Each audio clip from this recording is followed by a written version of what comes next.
વિક્રમ સંવત 2080 આસો વદ એકાદશી તારીખ 28/10/2024 સોમવાર.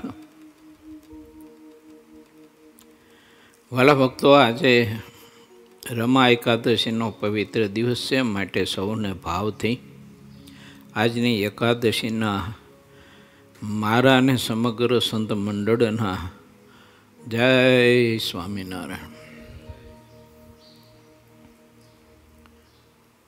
ભગવાન સ્વામિનારાયણ કહે છે કે ઇન્દ્રિયો, અંતકરણ, પ્રાણ, જાગ્રત, સ્વપ્ન, સુષુપ્તિ એ 3 અવસ્થા, સ્થૂળ, સૂક્ષ્મ અને કારણ તે 3 શરીર એ સૌથી જીવનું સ્વરૂપ ભિન્ન છે. આવી સત્સંગમાંથી વાત સાંભળીને જીવ નક્કી કરે છે, જ્ઞાન થાય છે, નિશ્ચય થાય છે એવો કે આ બધું જુદું છે આત્માથી. તો પણ જેમ જમીનમાં પાણી મળી જાય છે ને સમાઈ જાય છે,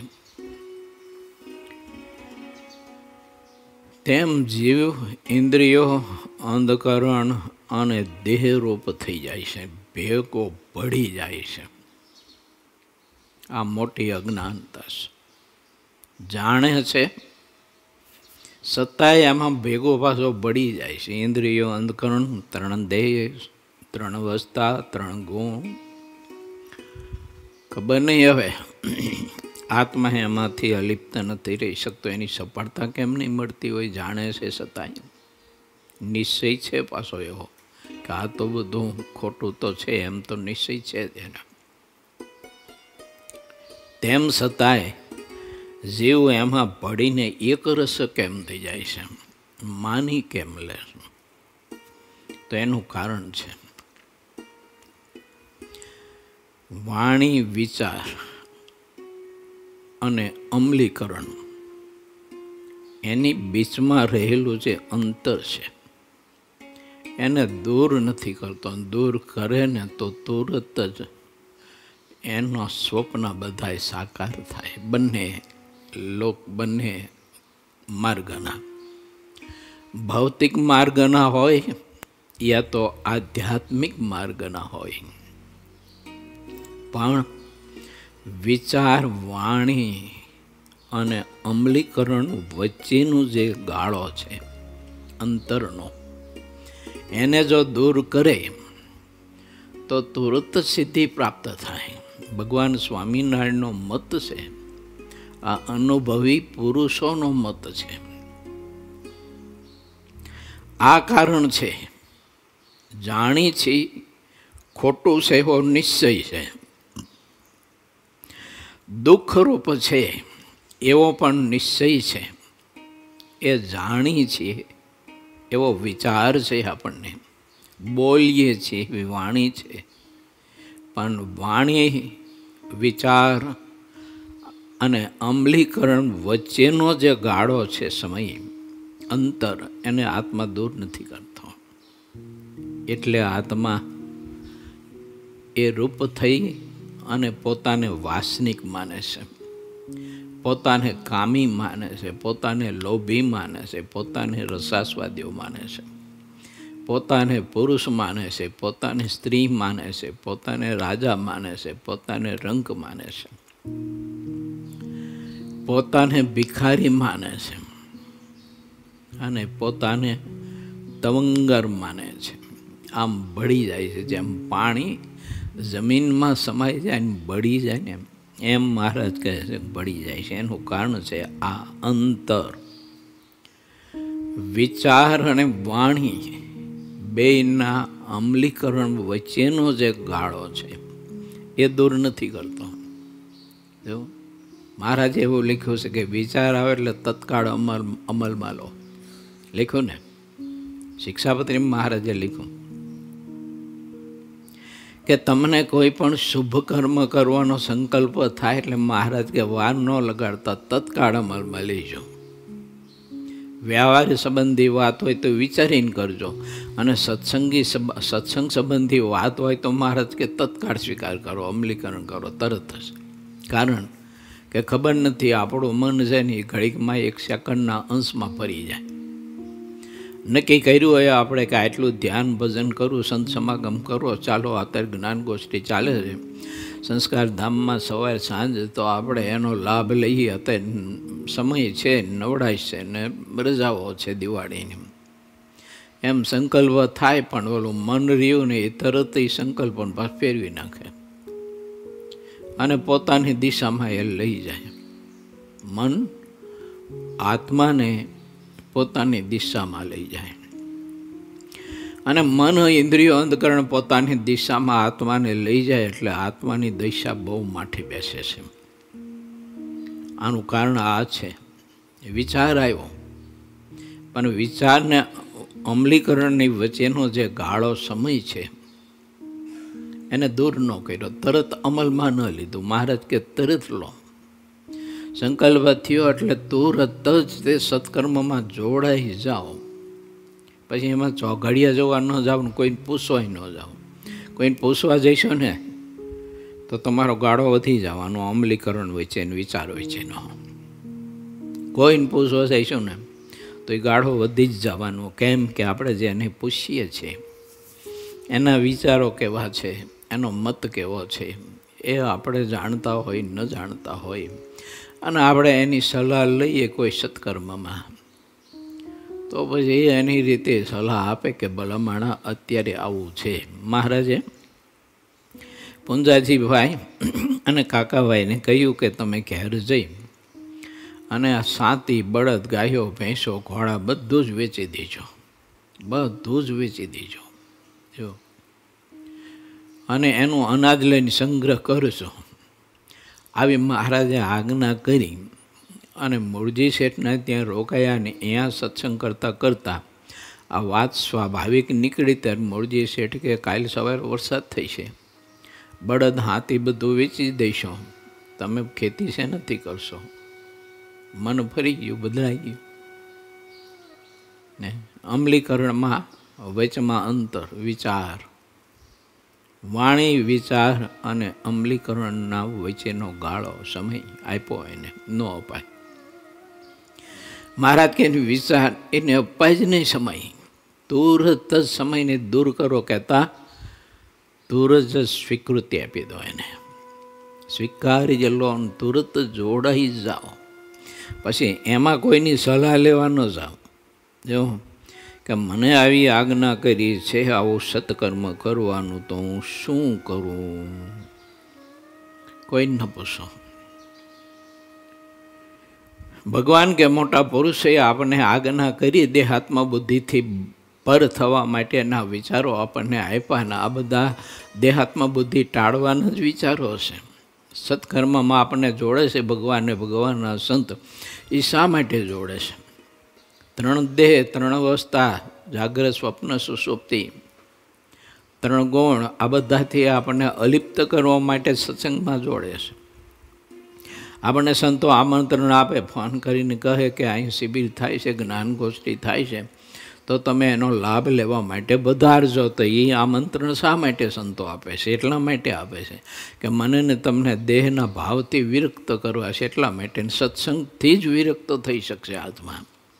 સત્સંગ કર્યા વિના તો એને જ્ઞાન જ કેમ થઈ છે કે આ બધું ખોટું છે, અને આપણે બધા લેવા દેવા વિના લઈ માંડાઈ અને દેહરૂપની, ઇન્દ્રિયો અંતકરણ રૂપને પોતાની ઈચ્છા રૂપ થઈ અને જિંદગી આપણે ડોટાવીએ જ જઈ છે. એમના કાંઈ જોતા જ નથી પાછો વર્યો. એને એ સત્સંગમાંથી વિચાર મળશે કે એમાં જ્યારે વિષયોનું કે બીજું ત્રીજું ખંડન થશે તો એમાંથી ક્યારેક આપણને વિચાર આવશે કે વાત તો હારી ખોટી છે. જો આ હું જોડાયો છું એ તો વાત જ હાવ ખોટી છે. આ સંતને ભક્તો જે કહે છે એ વાત સાચી છે, આનો તો ખોટી વાતમાં લેવાઈ ગયો. ક્યારું આજ સાચું છે, આ સુખરૂપ છે. ભગવાન સહજાનંદ સ્વામીના વિચારો છે. એ વચ્ચે ગાળાનો સમય દૂર કરો. નહીંતર પરિણામ જ નહીં આવે.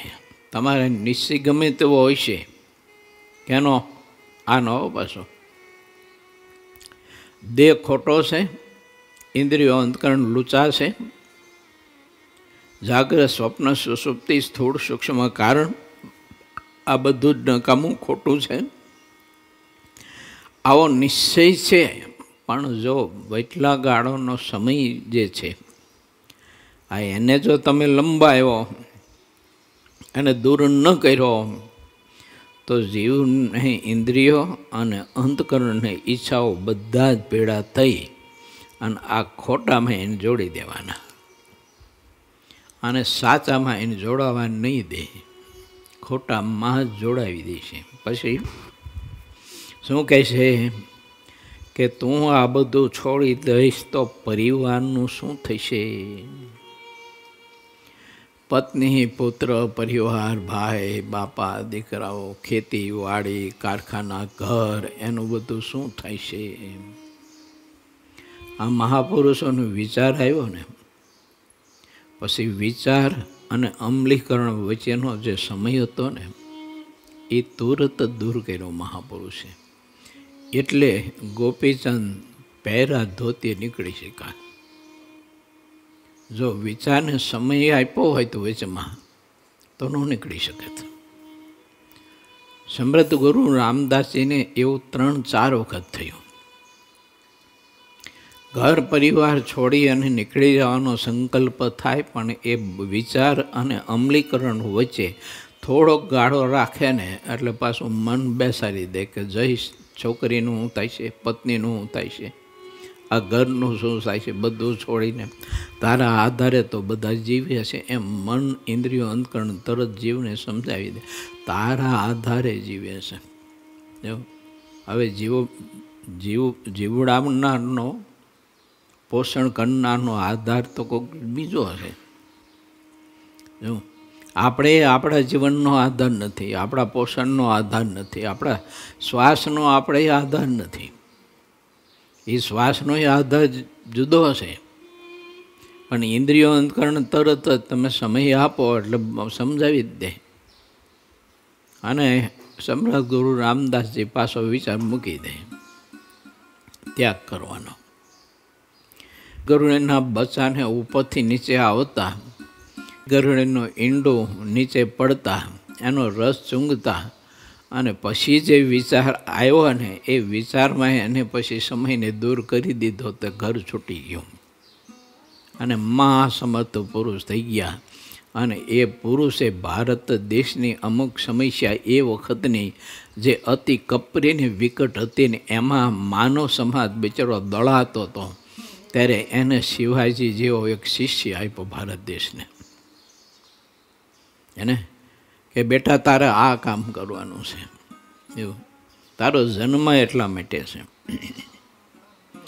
વાત એવી છે, મહાપુરુષો બધાના જીવન જોવો તમે, એવું બધા જ મહાપુરુષોના જીવન જીવો કે વિચાર આવ્યો કે આ બધું ખોટું છે ને એક પુરુષોત્તમ નારાયણ જ સત્ય છે, એનું સુખ જ ખરેખર આનંદ સ્વરૂપ અને સુખરૂપ છે, બાકી બધું જ સત્ય છે. સુખ સુખ સુખ જहाँ નહીં દુઃખનો લવ લેશ. અમે કાલે રિક્ષામાં જતા હતા તો જયંતિભાઈએ વાત કરી મને કે સુખ સુખ સુખ ને જहाँ નહીં દુઃખનો લવ લેશ. એ સમજાણું એટલે વિચાર અને અમલીકરણ એના વચ્ચેનો સમય મહાપુરુષે દૂર કરી દીધો. ચપટીના અવાજમાં એનો સ્વીકાર કરી લીધો તો એ અનાદિ મુક્તની સ્થિતિને પામી ગયા. શું ને તો હતા કેટલા વિકારવાન, જીભડું કાપો અને માણક કાપો બે સમાન, એટલા બધા નિર્દય ને કઠોર હતા. પથ્થર કરતાંય પણ કાળજા કઠણ હતા એના, લોખંડ કરતાંય પણ કાળજા એના કઠણ હતા. પણ જ્યારે સમય પરમાત્માએ આપ્યો ને સંત આપ્યા અને એ સંતે વિચાર આપ્યો, ત્યારે વિચાર અને અમલીકરણ વચ્ચે એ મહાપુરુષે જે સમય હતો અને એને એક ચપટીના અવાજમાં દૂર કરી દીધો અને તુરત જ હથિયારો ફેંકી અને સંતના ચરણમાં પોતાનું શીશ નમાવી અને ધ્રુસકે રડી જ પડ્યા કે બાપજી બચાવીએ બચાવીએ બચાવીએ. માથાના વાળ કરતાં ને શરીરના રોમ કરતાંય પણ અનેક ગણા કુકર્મ કર્યા છે. મહાપુરુષે એને બતાવ્યું, કોઈને નહોતું સમજાતું તો સમાધિ કરાવી અને યમયાતના એને બતાવી દીધી. એટલે તુરત જ પછી આ વિચારને ગ્રહણ કરી લીધો. અને એ મહાપુરુષો અતિ ઘાતકી, પાપી અને ક્રૂર હતા અને નિર્દય હતા, પણ એ પણ અનાદિ મુક્તની સ્થિતિને પામી ગયા. અને હવે આપણે જો આ બધું આમનામ ખેંચા જ જઈશું અને વિચારને વાણી વચ્ચેને અમલીકરણનો જે વચનો સમય ગાળો છે એને દૂર જ નહીં કરીએ તો આમનામ જીવન પૂરું થઈ જવાનું. ફરી બીજો જન્મ લેવો પડશે. બીજો જન્મ લેવો પડશે ત્યારે બીજા જન્મમાં પણ એ જ રહેશે. ઓલો સમય તો તમારે દૂર કરવો જ પડશે. તરત જ અમલીકરણ, તુરત જ એનો સ્વીકાર, તો આત્મા તુરત મુક્ત થઈ જાય. એમાં વાર જ નહીં. એની સફળતા પ્રાપ્ત કરવા માટેના કોઈ સમયની લંબાણ ન થાય. એમાં તુરત જ આત્મા છે ને એ બ્રહ્મરૂપ થઈ જાય. મહારાજે એવું લખ્યું છે, એવું જીવપણું એવું લખ્યું છે ખબર? તેનું જીવપણું તત્કાળ નાશ પામે. જે સંત સભા મહી ચલી આવે તેનું જીવપણું, તત્ક્ષણ શબ્દ વાપરો ને, તેનું જીવપણું તત્ક્ષણ જ આવે. કેમ? જો સમય આપશે તો તત્ક્ષણ નહીં દૂર થાય. સમયને દૂર કરશે તો જીવપણું તરત દૂર થઈ ગયું અને બ્રહ્મરૂપ થઈ ગયો આત્મા. મહારાજના દર્શન કરવા માટે આવ્યા ડાંગરવાના જતનબા. ભગવાન પુરુષોત્તમ નારાયણનો સંબંધીઓ, ગુરુ રામાનંદ સ્વામીનો સંબંધીઓ. કહ્યું કે બેટા દીકરી, આ બધું જ ખોટું છે. દેહ ખોટો છે, તારું આ નારી શરીર ખોટું છે, તારું નારી નામ બધું ખોટું છે, આ બધું જ ખોટું છે. એ વિચાર આપ્યો અને આને એ વિચાર ગ્રહણ કર્યો તો વિચારને અમલીકરણની બીચમાં જે સમય હતો એને આંખના એક મટકાના 1000માં ભાગના જેટલા સમયમાં દૂર કરી દીધો. દૂર કરી દીધું તો એ તરત બ્રહ્મરૂપ થઈ ગયા. કેવા થઈ ગયા કે મહારાજના દર્શન કરવા માટે ગઢપુર આવ્યા ત્યારે મહારાજે કહ્યું કે તું કોણ છો? તો કે હું બ્રહ્મ છું, હું બ્રહ્મ છું. મહારાજે 2-5 વખત પૂછ્યું તું કોણ છો? તો કે હું બ્રહ્મ છું. મહારાજે કોઈ પાર્ષદને કહ્યું કે જા ચીપિયામાં પકડીને એક કોલસો હળગતો લેતો હોય. ઓલો તરત દોડ્યો, હળગતો કોલસો લાવ્યો. મહારાજ કે તું બ્રહ્મ છો? હા મહારાજ, હું બ્રહ્મ છું, લાય તારો હાથ. તે મહારાજ એનો હાથ પકડીને ઓલો હળગતો કોલસો હથેળી મૂક્યો. ધુમાડા નીકળવા માંડ્યું, ચામડું બધું હળગવાના, હથેળી હળહળી ગઈ. મહારાજ પૂછે તું કોણ છો? તો કે હું બ્રહ્મ છું. તત્ક્ષણ જ આવે જીવ પણ એમ લખ્યું સંતોએ. એને આપણે વિચાર અને અમલીકરણ વચ્ચેનો જે ગાળો સમય છે એને દૂર નથી કરતા. એટલે વિચાર આવ્યો પછી એમ થાય કે હાલો ને આજ તો કંઈ નહીં, પણ હવે કાલથી નિયમ શરૂ કરશું. એમ કાલ પડે એટલે કંઈક ને કંઈક આવી પડ્યું હોય એટલે વિચાર થાય કે હાલો ને હવે પછી 2 દી પછી આપણે શરૂ કરીશું. હવે વચલો સમયગાળો દૂર ન કર્યો વિચારને અમલીકરણનો વચ્ચેનો, એટલે 2-5 દિવસ થયા એટલે બાપા ભૂલી ગયો નિયમ જ ઠામકો. જો એટલે સંતો કહે ને આજ કાલ હું તું કરતા, જમડા પકડી જાય છે. અમલીકરણ વિચાર વચ્ચે સમય જે અંતર છે એને દૂર કરો, તુરત દૂર કરો તો જીવપણું તત્ક્ષણ જાય છે. અહીં તમે બધા બેઠા છો, હું બેઠો છું.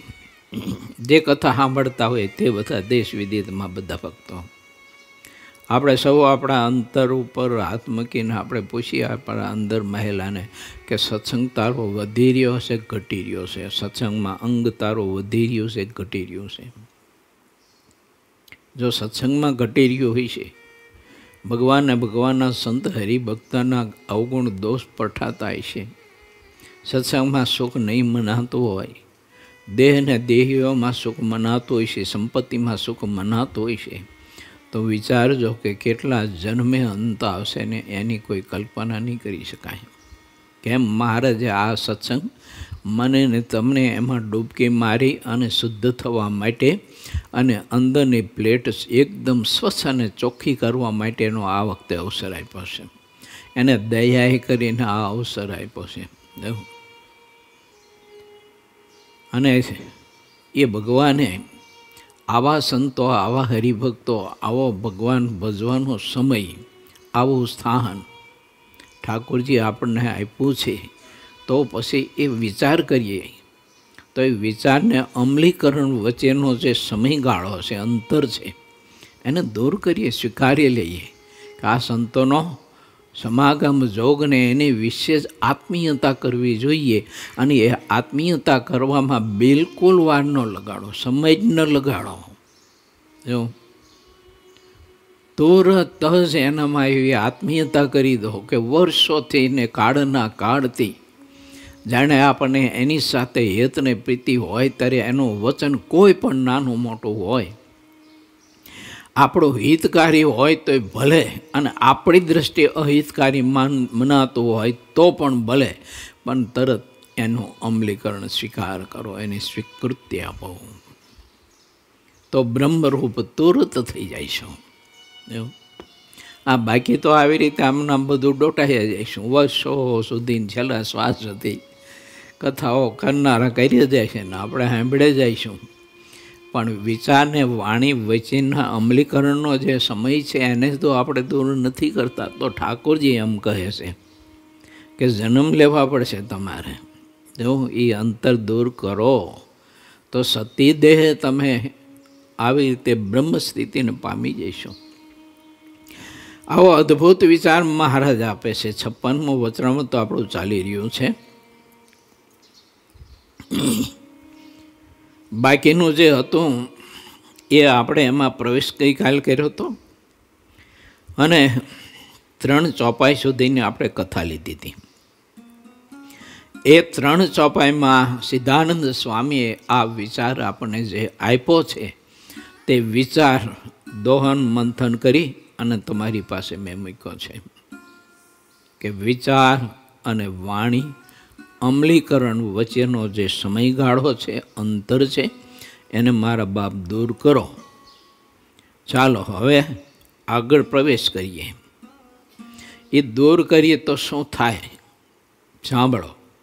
શ્રીજી મહારાજ તેનો ઉત્તર કરવા લાગ્યા. જે કેટલાક સિદ્ધ થાય છે અને કેટલાક સર્વજ્ઞ થાય છે અને કેટલાક દેવતા થાય છે ઇત્યાદિ અનંત પ્રકારની મોટપને પામે છે, તથા કેટલાક પરમપદને પામે છે. તે બધું ભગવાનની ઉપાસનાના બળે, નિષ્ઠાના બળે એ પામે છે. તે નક્કી વાત છે, તેમાં કોઈ ખોટું નથી. કારણ કે ભગવાનની ઉપાસના વિના કોઈ વાત ક્યારેય પણ સિદ્ધ થતી જ નથી.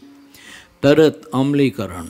સંતે કહ્યું કે આ અવતારના અવતારી પુરુષોત્તમ નારાયણ છે અને પ્રગટ ને પ્રગટ છે, એટલે તુરત જ આનું અમલીકરણ, વચમાં સમયગાળો છે એને દૂર કરો. તુરત સ્વીકાર કરી લો કે ભગવાનના સંતે કહ્યું આ લોકની જન્મદાત્રી એટલું જ કહે છે કે આ તારા પપ્પા છે તો જીવ તરત સ્વીકારી લે છે, આ તારું ઘર છે તો તરત સ્વીકારી લે છે, આ તારી માં છે તો તુરત સ્વીકારી લે છે. અને એ સ્વીકારી લે છે પછી કેવી અવસ્થામાં? હાવ અર્ભક અવસ્થામાં, બાળ અવસ્થામાં સ્વીકારી લે છે. હવે તો ઠાકોરજી આપણે જ્ઞાન આપ્યું છે, સમજ આપી છે એને. એ શિશુને તો એટલી સમજણ નથી, પણ તોય એને માએ કહ્યું જો આ તારા પપ્પા, તો તુરત જ એક જ શબ્દ સ્વીકારી લીધો, મારા પપ્પા. પછી 200 માણસો બેઠા હોય, 500 માણસો બેઠા હોય અને એનો બાપ વચ્ચે બેઠો હોય અને એ છોકરો હાલતા શીખવું હોય તો એ આવે તો આમ નજર નાખે, તરત એની નજર એના બાપ સામે જ ઠરે. જો એના બાપ કરતાં રૂપાળા મુશિયારા કેટલાય બેઠા હોય એવું, અને એનો બાપ તો છે ને રેખાના ઢગલામાં પાણી સાંટ્યું હોય ને એવું મોઢું હોય એનું, પણ તોય સીધી કેન્દ્રી ત્યાં જ વૃત્તિ કરશે, ઓળખી જશે કેમ અમારો બાપ છે. એની માએ નક્કી કરાવી દીધું તો તરત એને સ્વીકાર કરી લીધો એવું. એમ આપણે આપણો સદગુરુ જ્યારે કહેતો હોય ને, આપણો સદગુરુ જ્યારે આપણને ખોટી વાત બતાવતો હોય અને સત્ય વાત બતાવતો હોય, સુખકારી વાત બતાવતો હોય અને દુઃખકારીને ઉપાધિ જઈને વાત બતાવતો હોય કે આ બધી જ ઉપાધિ છે, દુઃખ જ છે, આમાં સુખ રહેલું છે, આટલી વાત આપણને બતાવતો હોય તો આપણી બુદ્ધિ શિશુ જેટલી એની, નાના બાળક જેટલી એની. બોલો, જે ખોટું છે એને પણ સ્વીકાર કરી લે છે, ત્યારે આપણે સત્ય છે તો પણ સ્વીકાર નથી કરી શકતા. એટલે મહારાજ કહે છે કે આત્માના અનાત્માની વ્યક્તિ તમારે જો ચોખ્ખી જ કરવી હોય તો તુરત જ ભગવાનના કોઈ ભાગવત પુરુષ કે જેનો આપણે આશ્રય સ્વીકાર્યો હોય ને એના આશ્રય આપણે રહેતા હોઈએ, એના થકી આપણું આત્યંતિક કલ્યાણ નક્કી છે એવો આપણને દ્રઢ ભરોસો હોય તો મહારાજ કહે છે કે એ જ્યારે સત્ય અને અસત્યના ભેદ બતાવી દે છે તો તુરત એને અમલમાં લ્યો. ખોટું છે મૂકી દો અને સત્ય છે તે પકડી લો. તમારે આરાધનામાં બીજી કરવાની જરૂર નથી, આટલું જ આપણે કરીએ તો વાંધો નથી. અને આ વિચાર અને વાણી અને અમલીકરણ વચ્ચેનો જે સમય છે એને જો દૂર નહીં કરીએ તો અષ્ટાંગ યોગને હઠ યોગ સિદ્ધ કરીશું તો એ આત્મા અનાત્માની વ્યક્તિ ચોખ્ખી નહીં થાય. ત્યાં સુધી સત્ય અને અસત્યના ભેદ છે ને એ નહીં અમલમાં લઈ શકાય, સમજી નહીં શકાય. કેવી સ્થિતિને પામેલો, કેટલું જ્ઞાન હતું વિચાર કરો છો, પણ તો કુસંગનો સંગ ન છોડી શક્યા ભીષ્મ પિતામહ. એને આવી તાકાતને શક્તિ, અધર્મનો સંગ ન છોડી શક્યા અને ધર્મનો સ્વીકાર ન કરી શક્યા, સત્યનો પરમાત્માનો. જાણતા હતા બધું, જો નિશ્ચય હતો એને કે ખોટું જ છે આ દુર્યોધન, બિલકુલ તદ્દન ખોટો આવે. કર્ણને પણ ભીષ્મ ઘણી વખત કહેતા હતા કે કર્ણ તારો અહંકાર ખોટો છે, ઓગળી જશે, કૃષ્ણની શક્તિ ક્યાં ને તારી શક્તિ ક્યાં? આ તું સૂર્ય ખરો, સૂર્યપુત્ર ખરો, પણ ભીષ્મે કહ્યું હતું કે, અને કૃષ્ણે પણ કહ્યું હતું કે સૂર્યને પણ ક્યારેક ગ્રહણ લાગે છે, એને રાહુ ગળી જાય છે. ભલે તારી સૂર્યની જેટલી તાકાત હોય, તારા બાપે તને તાકાત આપી હોય, તો સૂર્યપુત્ર કહેવાતો હો, તેમ છતાંય પણ તને ગ્રહણ ગળી જાય છે. અને માણસને માયારૂપી ગ્રહણ છે ને એ તુરત જ ગળી જાય, વાર ન લાગે. માટે વિચારીએ આપણે ને કે ભગવાને આપણને આટલું બધું આપ્યું છે, આટલો બધો યોગ આપ્યો છે, આ શ્રેષ્ઠ યોગ છે, તો આપણે ભીષ્મજીની જેમ થોડીક ભૂલ ના કરીએ. એમ એની ભૂલ ઝાઝી નહોતી, થોડીક જ હતી. અધર્મ છોડવાનો હતો અને ધર્મનો સ્વીકાર કરવાનો હતો. વચ્ચે અંતર ચોખાના દાણા જેટલું જ હતું, બહુ લાંબુ નહોતું કંઈ. એ ચોખાના દાણા જેટલું અંતર ન કાપી શકાય એ ભીષ્મ, તો એને બાણ સૈયા ઉપર કારમી વેદના અને દુઃખો સહન કરવાનો એક વખત કાળ અને સમય આવી ગયો. અને પછી એની વૃત્તિઓ પાછી વળી અને કૃષ્ણ જ્યારે મળવા આવે છે ત્યારે સૂતા સૂતા હાથ જોડીને કહે છે કે હે શ્યામ સુંદર, હે દ્વારકાધીશ, હવે હું બીજું કંઈ તારી પાસે માગતો નથી. બસ હવે છેલ્લા શ્વાસ સુધી, સૂર્ય ઉત્તરાયણના થાય ત્યાં સુધી તારું સ્વરૂપ મારી આંખમાં ને હૃદયમાં અખંડ રહે એટલી કૃપા પ્રભુ તું કરે. કૃષ્ણે મસ્તક ઉપર હાથ મૂક્યો, વહાલ કર્યું. અને ભીષ્મ એવા શક્તિશાળી હતા કે 6 મહિના સુધી મૃત્યુને રોકી શકે, આવું સામર્થ્ય. અને 6 મહિના સુધી મૃત્યુને ઠેલવી શકે આવા સમર્થ પણ વિચાર અને વાણી બાકી બધું સમજતા હતા. ઉપદેશ તો બધો ઓફિસમાં આપતા હતા બધાને. દુર્યોધન નહીં કહેતા એટલે ખોટો શું તું, તારી વાત જ ખોટી છે. કેમ? તો કે આ રાજ્ય તારા બાપનું છે જ નહીં, એ તો એના ભાઈ પાંડુનું રાજ્ય છે. એને એના બાહુબળે કરીને આ રાજ્યનો બધો વિસ્તાર કર્યો છે. તારા બાપને તો સાચવવા આપ્યું હતું, એના દીકરા નાના હતા ને એટલે. તે નાના હતા ને તને પછી સાચવવા આપ્યું, તે એ તો પછી ધૃતરાષ્ટ્રે ખેડૂત હક લગાડી દીધો. ખેડે એની જમીનને રહે એનું ઘર એવું કરી નાખ્યું એને. જો તો પછી મૂક્યું જ નહીં. તો ભીષ્મજી બધું જાણતા હતા એટલે દુર્યોધનને સમજાવતા હતા કે આમાં કાંઈ તારું નથી, તારા બાપનું નથી કાંઈ. આવું બધું જાણતા હતા. અને વિજય તો પાછો કૃષ્ણ જેના પક્ષે છે એનો જ છે, પણ તોય પોતે પાછા આના પક્ષે રહે. કેવી વાત છે! ગોટાળો થાય ને જબરો. ઘણી વખત સંત જેવા સંત મળ્યા હોય, સત્સંગ જેવો સત્સંગ મળ્યો હોય, પુરુષ જેવા પુરુષ મળ્યા હોય, પુરુષોત્તમ જેવા પુરુષોત્તમ મળ્યા હોય, પણ તોય હું ને તમે ઓલા પોપટની જેમ છે ને વાતો જ કર્યા કરી છે કે પારાથી આવશે, ચણ નાખશે, ઝાર બીસાવશે ને ઉડી જાયજો. પારાથી આવ્યો, ચણ નાખી, ઓલા બધા પોપટો રહ્યા ને એ ચણ મીંડા ચણવાનો, ઓલાએ પછી ઝાર નાખીને ઝારમાં ફસાણા. તોય પાછા બોલતા હતા કે પારાથી આવશે, ચણ નાખશે, ઝાર નાખશે, ઉડી જાય. પણ એટલે હવે તમે ફસાઈ ગયા છો, ઉડવાની વાત કરો છો. હે, એમાં આપણે બધું જાણીએ છીએ. તો હવે દેહનો સંબંધ, આ લોકનો સંબંધ, જે ખોટું છે ને નાશવંત છે એનો સંબંધ આપણે કાં ન મૂકીએ તો ભાઈ પોપટ કેવું થવાનું. એવું ભગવાન સ્વામિનારાયણ એમ કહે છે કે આત્મા સંતના વચને પરમાત્માની ઉપાસના જો સ્વીકારી લેશે તો તરત જ આત્મા પોતે સિદ્ધ થઈ જાય છે, એટલે કે મુક્ત થઈ જાય છે. અનાદિ મુક્તની સ્થિતિને આત્મા પામી જાય છે. ઉપાસના વિના તો કોઈ વાતની સિદ્ધિ ક્યારેય નહીં થવાની.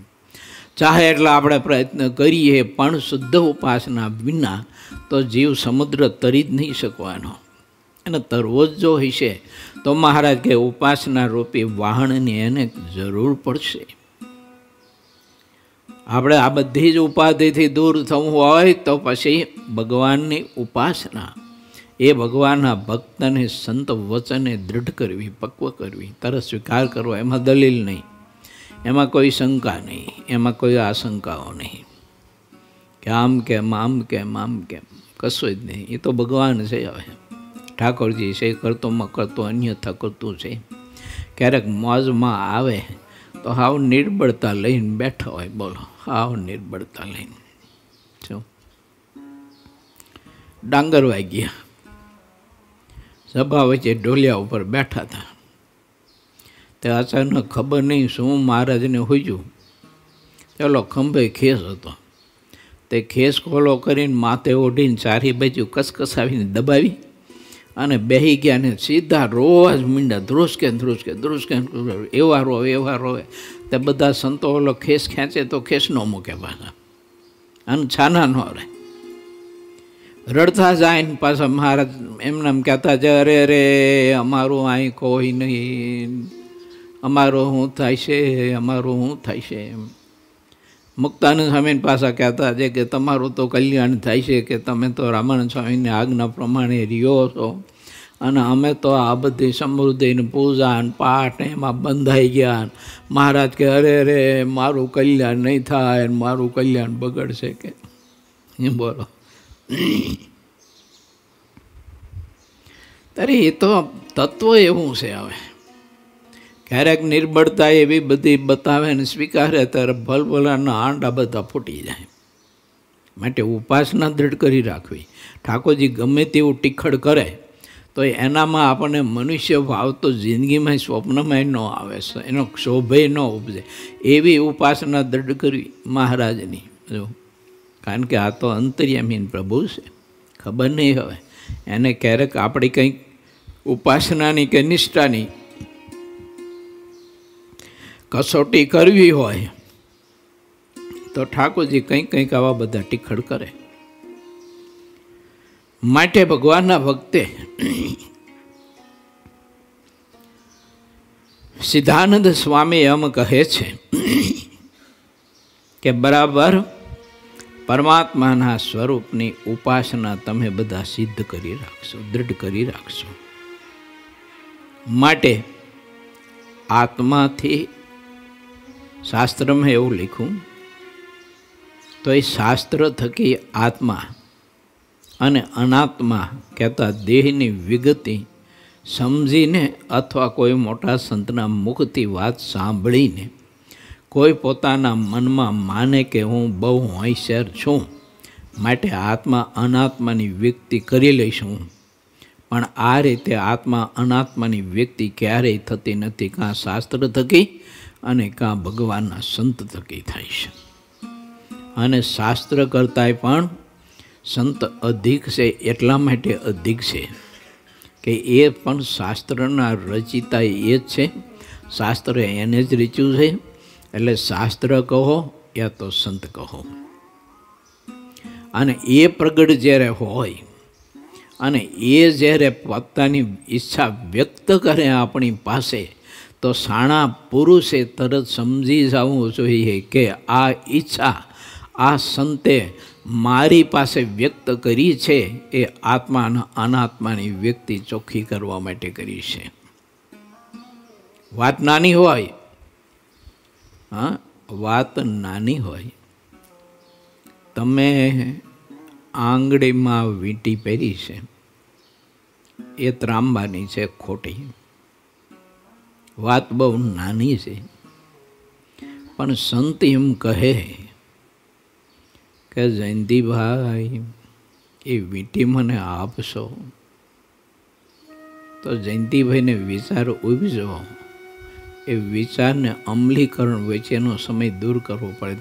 તરત આંગળીમાંથી ગાઢીને વીંટી આપી દેવી પડે.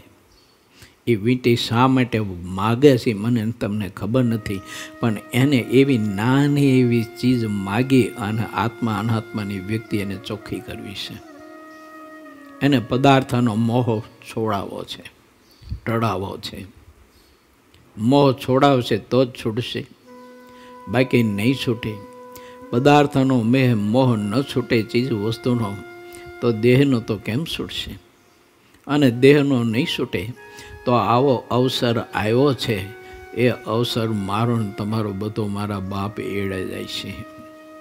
અને ફરીને જન્મ લેવો પડશે તો ખબર નહીં કે ફરીને જન્મમાં કેટલા દુઃખો ને કેટલા કષ્ટો ને કેટલી ઉપાધિઓ અને કેટલી ગધા મજૂરી કરવી પડશે. કંઈ કલ્પના નહીં કરી શકીએ. અત્યારે તો કરી જ છે ને, જો અત્યારે કરી જ છે. ફરજ પૂરતું કરતા હોય એ એનો ધર્મ છે.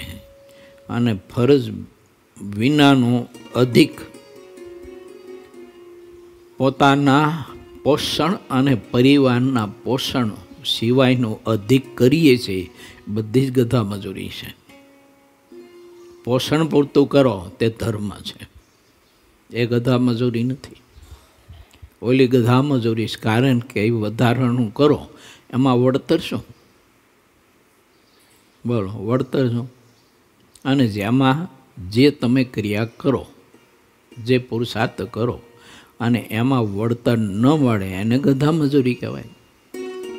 એવું એટલે ગધેડા ઉપર સાલકા નાખી અને સવારે 5 વાગે રેતી કે માટી હારવાનું ચાલુ કરી દે, બપોરના 1 વાગ્યા સુધી સાલકા માથે નાખીને કર્યા કરે. એની પાસે માટી બધી કે રેતી બધી હાર્યા કરે. અને 1 વાગે એટલે ડફણું મારીને ગધેડાને કાઢી મૂકે. ઓલી રેતીને માટી હારે છે ને એના જે પૈસા આવે કોઈ માલિક પાસેથી, તો એ પૈસામાં રચકો કે કડપ કે લાવીને કે પછી કાજુ બદામ લાવીને એ ગધેડાને ન ખવડાવે કે ઓલો. એને તો ઉકેડા ભંભોળી અને નદીના કે તળાવના કિનારે દરોડી કે બીજું ત્રીજું હોય કંઈ લીલું બીલું ઘાસ થોડું ઘણું બધું અથવા ઉકેડામાં જે કંઈ કચરો હોય તે બોંબોડીને ડીઝલ પૂરવાનો એને, એટલે ગધા મજૂરી તેમાં કહેવાય છે. જેનું વળતર ન હોય તે બધી જ ગધા મજૂરી છે. એટલે સ્વામી એમ કહે છે કે સમજો એ તો એ જીવને જેટલી પોતાના ઈષ્ટદેવ જે પરમેશ્વર તેને વિશે જેટલી નિષ્ઠા હોય તેટલી જ કામમાં આવે છે, બાકી કાંઈ કામમાં આવતું નથી. અને તેટલો જ આત્મા અનાત્માનો વિવેક થાય છે. પણ ઈષ્ટદેવના બળ વિના તો તે પોતાનો જન્મ વ્યર્થ ગુમાવે છે. મહારાજ કે અમે કોઈ જોયો નથી એવો, શાસ્ત્રમાં ભલે લખ્યું હોય પણ મહારાજ કે અમે જોયો નથી એવો કોઈ કે ઉપાસના વિના આત્મદર્શન થાય એવો.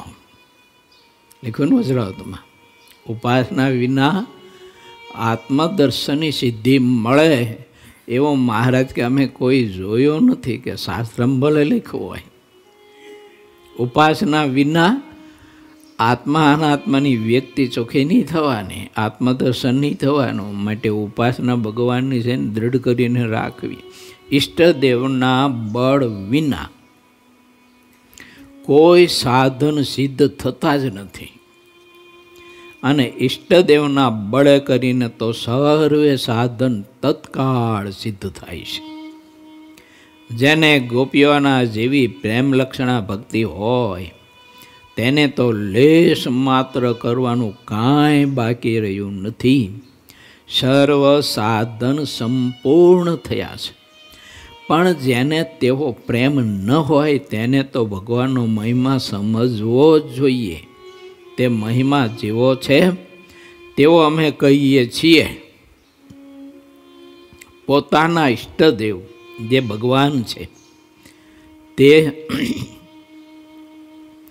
તમામ ધામોના કારણ છે, બ્રહ્મમહલના પતિ છે, એવા મહાસમર્થ છે. તેઓ મનુષ્ય જેવા દેખાય છે, તે તો ભક્તના સુખને અર્થે છે. પણ તે ભગવાનની મૂર્તિ ખરેખર કેવી છે? તો અનેક ધામો જે છે તેમાં નિવાસ કરીને રહે છે. તેના એક એક નખમાં કરોડો સૂર્યના જેવો પ્રકાશ રહ્યો છે. તેમ છતાં અહીંયા તે મનુષ્યના જેવા દેખાય છે. અનેક ધામમાં જે પ્રકાશ છે, રહેનારોમાં જે પ્રકાશ છે, એ સિદ્ધાનંદ સ્વામી બતાવે છે કે અહીં તમારી સામે બેઠેલી મનુષ્ય સ્વરૂપે જે મૂર્તિ છે ને, બાજુમાં 4 મસાલો પ્રગટાવો ત્યારે માંડ દર્શન થાય એવી દેખાય છે ને, નિસ્તેજ. આ એ મૂર્તિના પ્રકાશે કરીને અનંત ભૂમિકા પ્રકાશવાન છે. અનંત ભૂમિ પ્રકાશિત છે. અનંત ભૂમિમાં રહેનારાઓ પ્રકાશિત છે. એના પ્રકાશે કરીને પ્રકાશિત છે. એ સિદ્ધાનંદ સ્વામી કહે છે કે દયાએ કરીને મનુષ્ય સ્વરૂપે દ્રષ્ટિગોચર થતા હવા અને મનુષ્ય સ્વરૂપે તમારે ઘેર આવી અને પછી તમારી પાસે માગે, એવું ગૌરાંગભાઈ ભૂખ લાગી છે, મને ખાવા આપો, મને ભૂખ લાગી છે ને ખાવા આપો, રહેવાતું નથી, પેટમાં દાહ બળે છે. જો એ તો એની દયા છે. સમજાય નહીં કે સર્વનો પોષક હોય તો એ રોટલાના ટુકડા માટે કેમ ભિક્ષા માગે? એ મુક્ત પુરુષો ભિક્ષાવૃત્તિ કરવા માટે જતા ત્યારે જીવ બેટકુક રોટલો આપીને ફૂલાતા હતા. ચપટી આટો એ સંતોની ઝોરીમાં આપીને ફૂલાતા હતા કે અમે સાધુની ઝોરીમાં આટો આપ્યો, અમે એને રોટલાનો ટુકડો આપ્યો એમ ફૂલાતા હતા. પણ એને ખબર નથી કે ભલા માણસ તારો રોટલાનો ટુકડો જે લીધો છે ને એ પુરુષ કેવો છે તને ખબર છે? એના તેજમાં તો અનંત ભૂમિકાઓનો તેજ બધું લઈ પામી જાય. એ મુક્તના તેજમાં જો એ મુક્તના બાપના તેજની વાત તો આખી જુદી જ છે. પણ એ મુક્તના તેજમાં બધું તારું સામર્થ્ય, તારી સંપત્તિ, સમૃદ્ધિ અને તારી શક્તિ, કવડા, કૌશલ્યતા, બુદ્ધિ વગેરે વગેરે જે કંઈ સંપત્તિ છે એવી સંપત્તિઓ અને એવી સંપત્તિવાન કંઈક આત્મા હોય ને તારાથી પણ અનેક ગણી કરોડો ને અબજો કરતાં પણ અધિક હોય. એ તારી ઘેર ભિક્ષા માગવા જે આવ્યો છે ને તે રોટલાનો ટુકડો આપ્યો ને એના પ્રકાશમાં તો એ બધું લઈ પામી જાય. એવા મહાસમર્થ પુરુષે દયાએ કરીને તને આત્મા અનાત્માની વ્યક્તિ ચોખ્ખી કરવા, મુક્ત કરવા, તને આ લોકનો સંબંધ છોડાવવા માટે, આ લોકના કારણો, વિષયો, પદાર્થો એનો સંબંધ તોડાવવા માટે તારે ઘેર રોટલાનો ટુકડો માગી રહ્યો છે. જો આવા મહાસમર્થ પુરુષ હોય એ કંઈ રોટલાના ટુકડા માટે કંઈ ઘેર ઘેર ભટકે? કેવી અદ્ભુત વાત છે કે નહીં? મહારાજ કહે છે કે વિચાર અને વાણી અમલીકરણ વચ્ચેનો જે ગાળો કહેતા સમય અંતર છે દૂર કરો અને એવા સંત મળ્યા એટલે પગ પકડી લો. ઓયલું બધું છોડો. ઓયલું બધું ક્યું?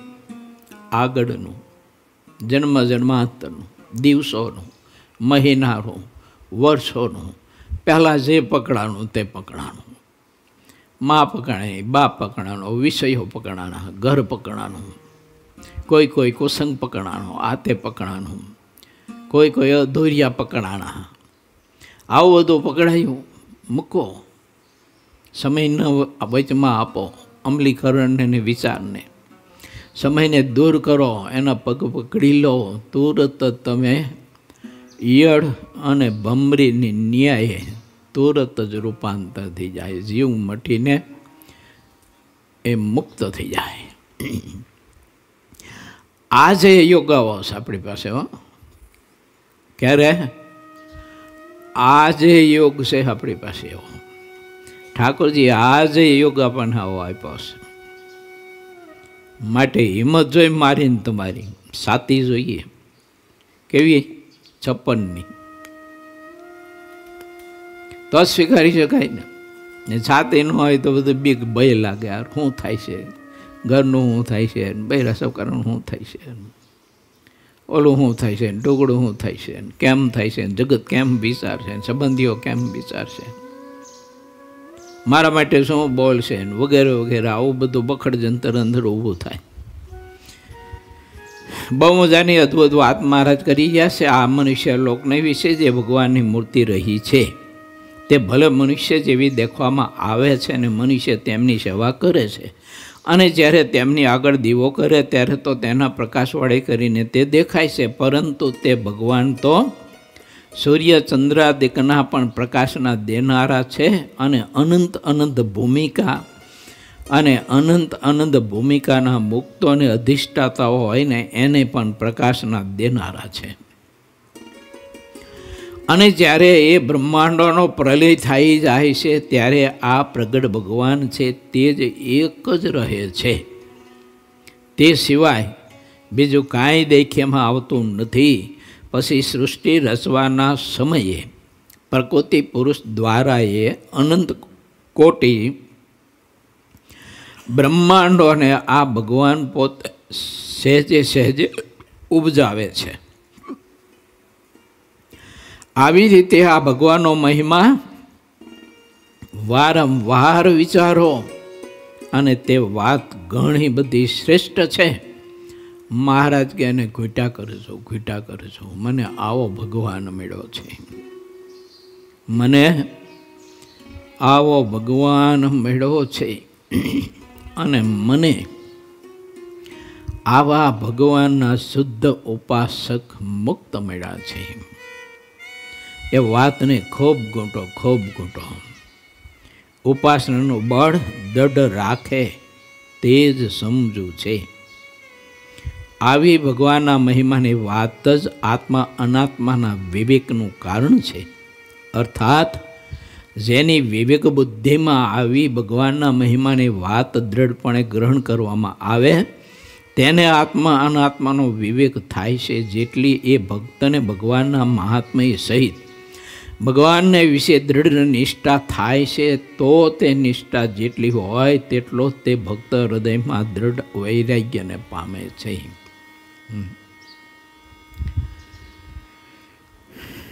માટે બીજા સાધનનું બળ તજી દઈને એકલી ભગવાનની ઉપાસનાનું બળ દ્રઢ કરીને રાખવું એવો નિષ્ઠાવાન જે ભક્ત હોય તે આવી સમજણથી ઓળખાય છે. શું કીધું? એવી ઉપાસનાનું બળ રાખીને, દ્રઢ બળ રાખીને ભગવાનના ભક્તને એવી નિષ્ઠા દ્રઢ કરવી, એવી સમજણ કેળવી. બીજા સાધનો બળ તજીને, બીજા સાધન તજીને નહીં, બીજા સાધનનો બળ તજીને.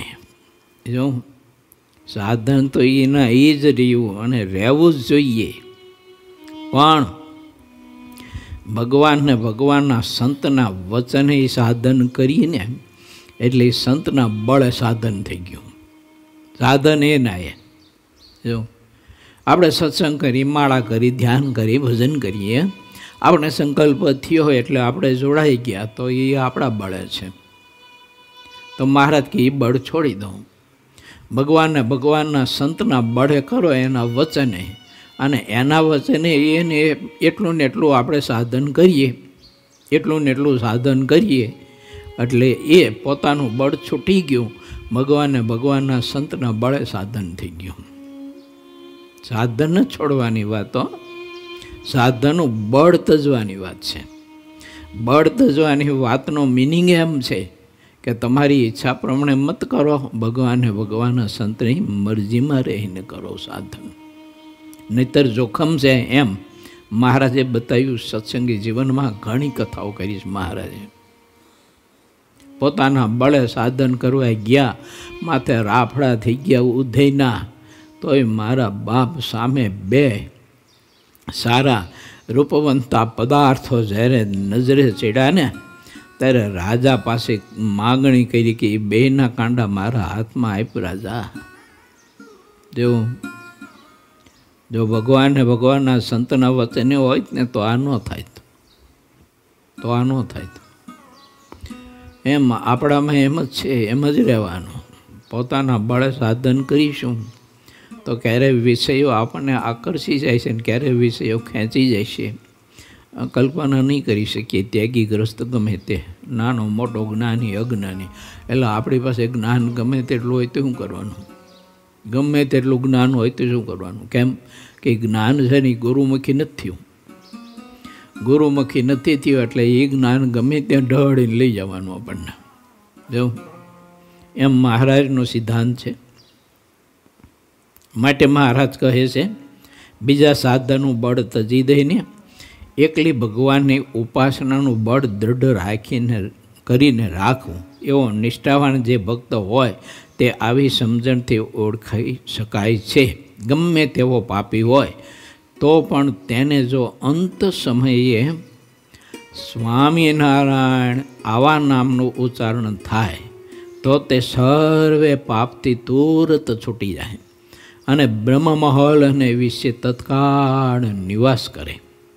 તો જે એ ભગવાનનો તન મનથી આશ્રિત થયો હોય તે ભગવાનના ધામમાં જાય, એમાં શું સંશય છે? આવો મહાત્મય સમજવા માટે જે ભગવાનનો નક્કી ભક્ત હોય તેણે ભગવાનની ઉપાસનાનું ઘણું બળ સત્સંગ કરીને દિન પ્રતિદિન અધિક ને અધિક વૃદ્ધિ પમાડવું. આપણે નક્કી હરિભગત છીએ કે પછી નક્કી નથી એ પહેલાં નક્કી કરવાનું. નક્કી એટલે પાકો. નક્કી એટલે શું? પાકો. પાકો હરિભક્ત હોય તેનું લક્ષણ શું છે? તો એ લક્ષણ બતાવ્યા છે કે આ પાકા હરિભક્તનું લક્ષણ છે. અને જે પાકો હરિભક્ત હોય એને ઉપાસના અને નિષ્ઠા પાકી કરવી. ઉપાસના અને નિષ્ઠા પાકી કરવી. કેવી કરવી? તો કે અર્જુનના જેવી. કેવી કરવી? તો કે આગળ કીધું ને ગોપીઓના જેવી. જ્ઞાન તો હતું, પણ ઠાકોરજીને એવું લાગ્યું કે આમાં કંઈક ઘટે છે. એટલે ઠાકોરજીએ સંદેશો લખી અને ઉદ્ધવને કહ્યું કે જાવને આ સંદેશો ગોપીઓને આપ્યા હોવાનું પહોંચાડી દો ને. એને પાકું કરવું હતું. એટલે ગોપીઓની નિષ્ઠા ઉપાસના પાકી હતી. આમને જ્ઞાન હતું એટલે કદાચ ઠાકોરજીને એવું લાગ્યું હોય છે. તે પાકું કરવા માટે મોકલાને ગયા, તે પાકું કરીને આવ્યા. એવું હા, એને એવું પાકું થઈ ગયું. તો પહેલાં એવું હતું કે કૃષ્ણ તો મથુરામ છે, આ ગોપીઓ ખોટી રીતે બધી જુરે છે. પછી પાકું થઈ ગયું. પાકું થઈ ગયું એટલે ઓલું નીકળી ગયું કે કૃષ્ણ મથુરામાં જ છે, એ નીકળી ગયું. કૃષ્ણ બધી જગ્યાએ છે, મારામાંય છે, બધામાં છે, વૃક્ષમાં છે, પહાડમાં છે, પથ્થરમાં છે, ઘટપટાદિકમાં છે. એમ પુરુષોત્તમ નારાયણે મને ને તમને વિચારરૂપી કે યોગરૂપી સંદેશો આપીને આ ધરતીમાં આપણને મોકલા છે. એ એવા જે મુક્ત હોય એના જેવા પાકા થવા માટે ઠાકોરજી આ સંદેશો લઈને આપણને મોકલા છે. ગુણરૂપી સંદેશો, વિચારરૂપી સંદેશો. અને તો પછી મને તમે વિચાર કરીએ કે આપણે એવા ભગવાનના પાકા ભગત થવું જોઈએ. મજાની વાત છે. આવો મહાત્મય સમજવા માટે જે ભગવાનનો નક્કી ભક્ત હોય તેણે ભગવાનની ઉપાસનાનું ઘણું બળ સત્સંગ કરીને દિન પ્રતિદિન અધિક ને અધિક વૃદ્ધિ પમાડવું જોઈએ. કોણ? આવો મહાત્મય સમજતો હોય એણે પણ નિત્ય સમાગમ કરો. જેટલો સમય મળે એટલો સમાગમમાં વ્યતીત કરો. મહારાજ કહે છે એને જેટલો સમય મળો એટલો સત્સંગમાં તમે વ્યતીત કરો અને એમાં ઉપાસનાનું બળ દૃઢ કરો. વારંવાર સાંભળીશું ને એટલે ત્યારે દૃઢ થાય છે. બાકી ક્યાં એક બે વખત કહી દે ને એમ દૃઢ થઈ જતું હોય. અને એવી દ્રઢતા કરવાની આપણામાં સામર્થ્ય હોય તો મહાપુરુષોને આ બધા ગ્રંથો લખવા ન પડત. જો આ ગ્રંથો બધા લખવા પડ્યા છે ને, એ એક વાતે આપણે એકેય ગણારતા જ નથી. બોલો, જો આ એક વાત કરવાથી, એક વખત સમજાવવાથી જીવ સ્વીકારતો જ નથી, એને સ્વીકૃતિ જ નથી. આમ તો માટે એમ કહે છે કે પ્રતિદિન એ ઉપાસનાનું બળ સત્સંગ કરીને વૃદ્ધિ પમાડો. આ બેઠા છીએ આપણે જે સાંભળતા હોય બધાની વાત છે, મારી તમારી દેશ વિદેશ બધા જ્યાં રહેતા હોય તે, એ બધાને ખરેખર અધિક સત્સંગનો યોગ રાખવો જોઈએ. આપણે શું કરી ખબર છે? થોડોક સમય મળે તો આડોશી પાડોશીને ઘીરે બેહવા જાય ને કાં તો હગાવાલાને ઘીરે બેહવા જાય, હાથે ખાટલો ડાળીને બેસી જાય. બોલો, કેમ છો હાકુમાં? જો હમણાંથી દેખાતા નથી કે તમે લે બેલા ઓધા તું આવ્યો કે આમાં જોઈજો પાછા કે ખાલી હમતો જ આવ્યો, ચા ન મૂકતા. સામેથી કહી દે, બોલો યુક્તિથી હો, ચા ન મૂકતા. ના કે ઓધા હાલતું હોય કે કેટલા સમયે આવ્યો અને ચા તો પીવો છે ને તારે, હું મૂકું છું કે ના માં, અરે હું મૂકું છું. તો સારું કે ચા કરો તો થોડીક એલાચી નાખજો એમાં કે. જો આમાં સમય જીવ બહુ ગાળે છે, યુગોથી ગાળતો આવ્યો છે. બ્રહ્માનંદ સ્વામી તેવું લખ્યું છે, શ્વાન તણી પેર ઘેર ઘેર ફરતો ડોલેજી. હે મૂરખ, ભગવાને આવો સત્સંગનો અવસર આપ્યો, અને હવે તો ભલામણ આ તો બધું ઘણા યુગો સુધી કર્યું જ તું, કલાકોની સુધી બેસી. પુરુષો કરતાં બહેનોની આ ટેવ બહુ હોય. કોઈને ઘેર જાય ને છાશ લેવા તો છાશ લેવા ગયા હોય, પણ તમારે 1 કલાક તો ઓછામાં ઓછા ઊભા રહે. આ 1 કલાક વાતો કર્યા કરે. આપણે અમુકને માથે બેડું હોય એમ જાય, અને પછી એનું ઘર નજીક આવી ગયું હોય, અને બીજી બાઈ હોય એનું ઘર થોડુંક છોટું હોય. ઊભી રહે ને હવે હું ઉતાવળ છે કે આ એમ કરીને ઘરની વરની બધી ઉખાડે. તો માથે બેડું હોય પાણીનું વજનદાર, પણ તોય બે વાતોમાં એવી વળગી જાય ને તે કલાકે કાઢી નાખે. હે ને? એટલે મહાપુરુષો કહે છે કે પ્રતિદિન ભગવાનની નિષ્ઠાને ઉપાસના દ્રઢ કરવા માટે તમારો બધો સમય સત્સંગમાં ફાળવો. સત્સંગ કરો.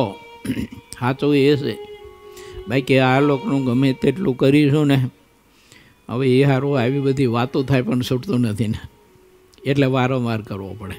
એક વખત વાત કરી છૂટી જતું હોય ને તો આ કથામાં તમે જુઓ ને તો આખું મંદિર હેગડા ઠેઠ ભર્યું હોય, એક વખત કહેતા સમજાતું હોય તો.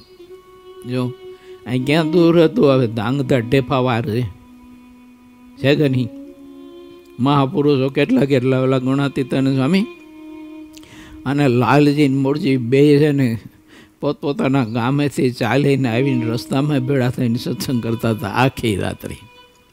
એક વાર કહીએ જો સમજાતું હોય અને એક વાર કહીએ જો જીવ સમજી જતો હોય ને તો એને ફરીને કહેવું ના પડે. એટલે મહારાજ અને સિદ્ધાનંદ સ્વામી એમ કહે છે કે વારંવાર દિન પ્રતિદિન સત્સંગ કરીને ઉપાસનાને નિષ્ઠાની દ્રઢતા કરજો, નહીતર એમનામ ગળો ફૂટી જાય છે કાચો, અને માટીમાં માટી મળી જાય છે. અને વળી પાછો એ જ માટીને ખોદી અને પ્રજાપતિ લાવીને હારી પટ કોદારીના ઊંધા માથે ટીપીનું વળી પાછો પિંડો કરીને તમને એ ઘડો બનાવશે.